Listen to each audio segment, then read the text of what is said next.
इतनी जल्दी खत्म? लगता है बाहर कर दिया।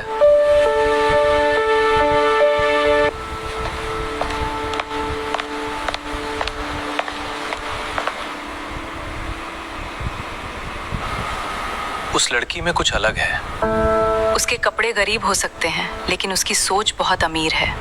उधर काव्या बाहर सड़क पर अकेली चल रही थी। जेब में पैसे लगभग खत्म हो चुके थे, भूख भी लग रही थी, लेकिन उसके चेहरे पर एक अजीब सी शांति थी, क्योंकि आज पहली बार उसे लगा था कि शायद मेहनत सच में किस्मत बदल सकती है। शाम होने लगी थी। शहर की सड़कों पर तेज रोशनी चमक रही थी। हर तरफ भागती गाड़ियां, हॉर्न की आवाजें और लोगों की भीड़ थी। लेकिन उस भीड़ के बीच काव्या बिल्कुल अकेली थी। उसके हाथ में पुराना बैग था और आंखों में इंटरव्यू के सवाल अभी भी घूम रहे थे। उसने जेब में हाथ डालकर पैसे गिने। बस का किराया निकालने के बाद मुश्किल से 20 रुपए बचे थे। सुबह से उसने कुछ नहीं खाया था, इसलिए उसने 2 समोसे लिए और पास की बेंच पर बैठ गई। जैसे ही पहला निवाला मुंह में डाला, उसे अपनी माँ की याद आ गई। सुबह माँ ने खुद भूखी रहकर उसे पैसे दिए थे। ये सोचकर उसकी आंखें भर आईं। उधर गांव में उसकी माँ दरवाजे पर बैठी रास्ता देख रही थी। पास की औरतें फिर से ताने मार रही थीं कि क्या हुआ भाभी, कलेक्टर बेटी वापस आई क्या? दूसरी हंसते हुए बोली, इतना बड़ा सपना गरीब लोग देखते हैं तो यही होता है। माँ ने कुछ नहीं कहा, वह बस आसमान की तरफ देखती रही।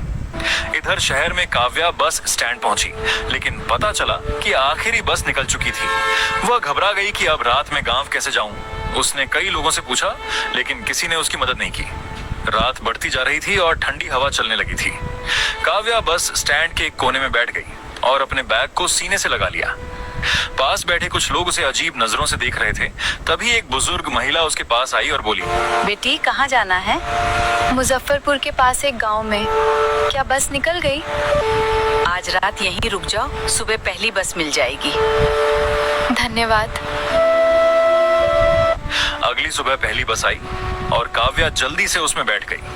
जब वह गांव पहुंची तो सूरज निकल चुका था।